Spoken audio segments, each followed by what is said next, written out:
Ang Ebanghelyo ngayong Lunes, ikatatlo ng Agosto, ay nagmula kay San Mateo. Agad pinasakay ni Jesus sa bangka ang mga alagad at pinauna sa kabilang ibayo. Samantala, pinauwi naman niya ang mga tao. Matapos niyang palisin ang mga ito, mag-isa siyang umakyat sa bundok upang manalangin. Nag-iisa siyang inabutan doon ng gabi.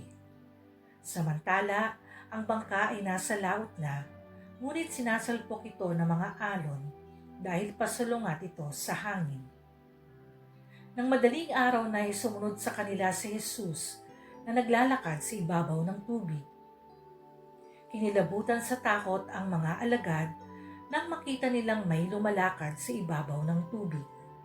"Multo!" sigaw nila. Ngunit nagsalita agad si Jesus at sinabi sa kanila, "Huwag kayong matakot. Ako ito." Sinabi ni Pedro, "Panginoon, kung talagang ikaw nga yan, papuntahin mo ako diyan sa kinaroroonan mo sa ibabaw ng tubig." Sumagot siya, "Halika." Mula sa bangka ay lumakad si Pedro sa ibabaw ng tubig papunta kay Jesus. Ngunit nang mapansin niya na malakas ang hangin, siya'y natakot at nagsimulang lumubog. "Panginoon, sagipinin niyo ako," sigaw niya. Agad siyang hinawakan ni Jesus. "Bakit ka nag-aalinlangan? Napakaliit ng iyong pananampalataya," sabi niya kay Pedro. Pagkasakay nila sa bangka, tumigil ang hangin at sinamba siya ng mga nasa bangka. "Tunay nga pong kayo ang anak ng Diyos," sabi nila. Tumawid sila ng lawa at dumating sila sa baybayin ng Genesaret. Si Jesus ay nakilala ng mga taga-roon at agad nilang ipinamalita ang kanyang pagdating. Kaya dinala ng mga tao ang lahat ng may sakit sa buong lupaing iyon.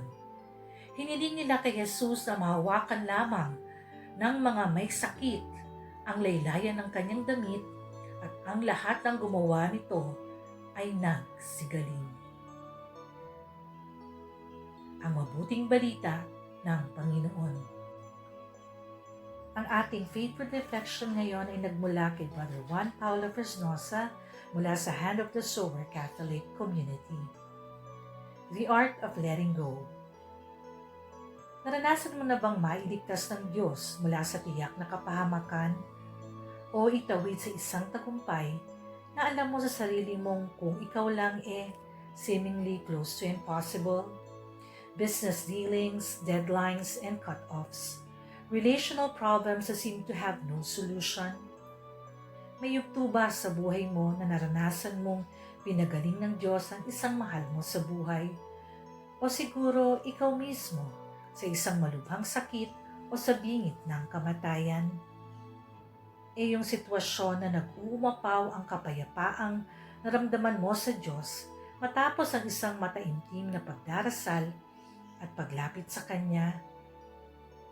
Naranasan mo na bang ramdam na ramdam mo ang provision ng Diyos, lalo na sa panahong gipit na gipit kayo sa pamilya?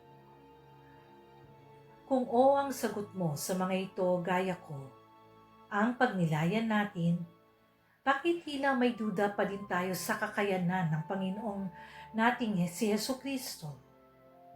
Paano ba tayo mag-react, makitungo sa kapwa, at humarap sa mga bagyo, unos, at paglubog sa buhay natin?